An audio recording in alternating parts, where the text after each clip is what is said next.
mad, isn't it? From something else. Something extraterrestrial is shutting down their missiles because they're going, you're going to destroy your fucking planet if you keep pissing around with these things, and we're here to fucking make sure you don't do what that. they look like.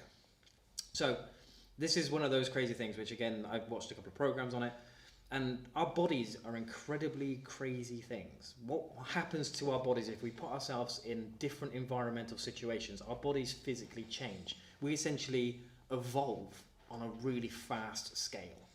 So if you took a human being naked and dumped them in a forest, but they somehow managed to survive for 5 generations, by the 5th generation, we would be hairy again. Because we get cold, we would need the hair. Our body would physically start producing more hair follicles over our body to keep us warm. Like my pig, Milo, in winter, he grows more hair. Well, same as dogs. Same as dogs, same as everything. They Fucking physically get hairier. If you put a human in space, within a couple of months, their skeleton starts to degrade.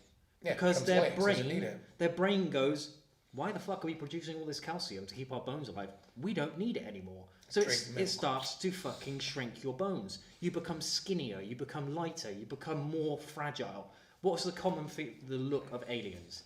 Grey, skinny and tall. No gravity, you stretch out. You get skinnier because you have no bone mass. Well, you don't need muscles because everything weighs fuck all. Do you know when you sleep at night, you actually get taller? Because you relax, there's no gravity. No gravity to crush you down. So exactly. But by the time you lay down and you wait there for a long time, you will stretch out. But your bone fibres haven't physically fused back together, and as soon as you stand up, they go back down again. Exactly. But if you spent years in space, you would elongate. Also, you've only got sounds like you're naming Bill Gates' son. Elongate.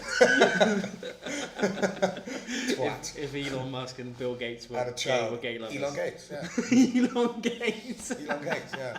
You know what I mean? That's funny, I like that. I like to sort of man. The quintessential alien look is big head, because they've got big brain capacity, and big eyes. Why would you get big eyes? Big eyes, I don't know, actually that one's, I know why you get big brain. Well, big eyes because you're in space, there's no light. Your eyes of course, physically absorb the sun. light. No, but the sun doesn't light space. The sun is a point in the sky. It reflects off stuff, doesn't it? Yeah, but it doesn't reflect off the empty space between the fucking stars. So you are literally in an artificial light environment. Your eyes would change. If you swam around under the water 25 meters deep for 100 years, your eyes would grow because it has to adapt to bigger light. So stick a human in space, the skeleton will grow, the skeleton will shrink, the body will elongate. Also, no proper light, so no vitamin D. What would happen to your skin? Sorry, mate. What would happen to your skin? I only had 1 bottle of beer. Jack's full of shit. Just that mess. So, if you've got no vitamin D, what would happen to your skin? Go pale. Very pale. So the traditional look of an alien is white, long, skinny, big head, big eyes. That's evolutionary fucking... That is evolution in a nutshell. If you submerge your hand in water for 10 minutes, what happens to your fingertips? Oh yeah. Why does that happen? For grip. For grip. Your body is physically changing in 10 minutes. So Ross Edgley, the bodybuilder, swimmer, challenge guy, he swam around the UK. It took him a whole year to swim around the UK. By the time he got out of the water, he was developing scales. Scaly hands and shit. No, scaly everything. Because essentially his body was breaking down in the water because his skin was getting so saturated it was flaking off and peeling off, but it was scarring and healing back and hardening. And by the end of it, the back of his neck, he had ridges which resembled scales.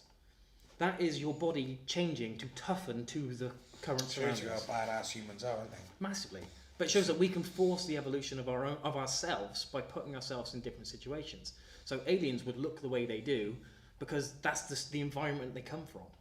You know, like black people started in Africa, gradually moved towards Europe. The sun changed, the climate changed, our skin got lighter because we had less vitamin D. It used it, so it decided we need to absorb it all, so it produced less melanin over hundreds and hundreds of thousands of years. That's what happened. It's like you can change skin tones inside 2 races, inside 2 generations. If I had a kid with a black girl, my kid would come out a different colour. If that kid then has a kid with somebody else, that skin will be different colour. That is evolution. Hair colour, skin type, eye colour, different genetics. Your hands are a perfect example of evolution. Well, they're designed to punch. Exactly. But you've hit stuff with them so many times, your body has gone, We need to toughen those fuckers up. Oh, that's the And it's produced more calcium. breaks, isn't it? Yeah, but that's exactly the point. It's now producing more calcium Same around as the ties bones and in your shins. fingers and your hands to make sure that you have more chance of survival. When you have kids, the likelihood is that that genetic might get passed on. What, slab hands? Slab hands. Yeah. And a massive dick.